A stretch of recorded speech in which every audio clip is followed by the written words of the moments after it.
मन को समझना देखिए एक जटिल प्रक्रिया होती है। और यदि आप किसी भी विधि से मन को समझ गए तो फिर आप वास्तव में उस जगह प्रविष्ट हो जाते हो जिसको एक सच्चा मानव धर्म कहते हैं।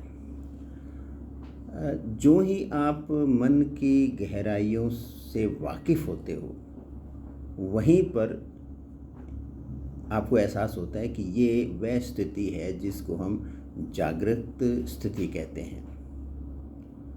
अब इस पृथ्वी पर कितने करोड़ लोग हैं?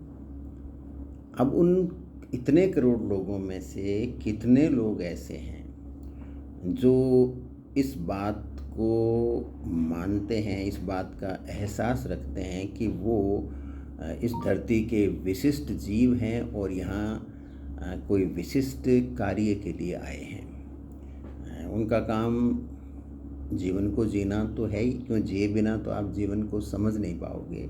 लेकिन जीवन जीने के पार भी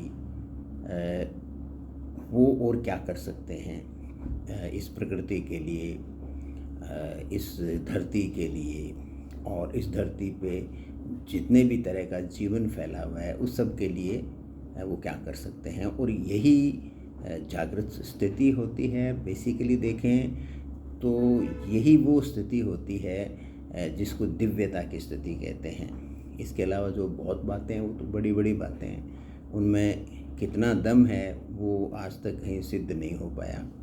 लेकिन प्रकृति से आपका कितना संपर्क है, धरती के जो चारों तरफ जिस तरह का जीव फैला हुआ है, जिस तरह का जीवन फैला हुआ है, उससे आपका कितना संपर्क है, उसके बारे में आप कितने कंसर्न रहते हो, ये अपने आप में बड़ी एक इम्पॉर्टेंट चीज़ है।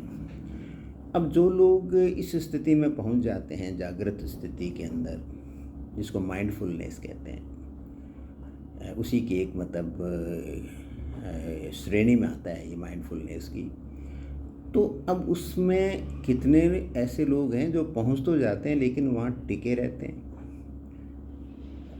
स्थायी रूप से टिके रहते हैं जीवन पर्यंत। जब वो स्थिति में एक बार पहुंचते हैं तो फिर वो उससे बाहर नहीं निकलते, बाकी उसी में बने रहते हैं और उसी में फिर विकसित होते रहते हैं। ऐसे लोग कितने हैं? ऐसों की संख्या कोई बहुत ज़्यादा नहीं है, क्योंकि कई बार लोग एक अच्छी स्टेट ऑफ माइंड या मानसिक स्थिति में पहुंच जाते हैं लेकिन फिर वापस फिसल करके वहीं के वहीं आ जाते हैं जहाँ से वो प्रारंभ हुए थे।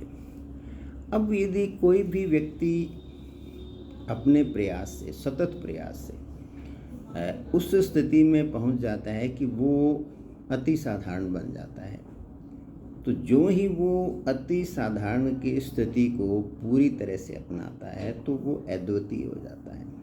अद्वितीय कोई बहुत बड़ी ऐसी कोई उपलब्धि नहीं है, ये एक अति साधारण स्टेट ऑफ माइंड है जिसमें आपको इस बात का रियलाइजेशन होता है, आपको इस बात का वास्तव में आभास होता है कि आप एक वृहद ब्रह्मांड के एक बहुत ही छोटे से एक कण हो। और जब आपको अपने उस सूक्ष्म अवस्था का पता लगता है तो फिर आप क्या करते हो, आप चीज़ों पर केंद्रित होना शुरू कर जाते हो। आप जो भी कार्य करते हो उस पर साइकोलॉजिकली आप केंद्रित होने लग जाते हो, और इस केंद्रित होने का ही नाम माइंडफुलनेस है।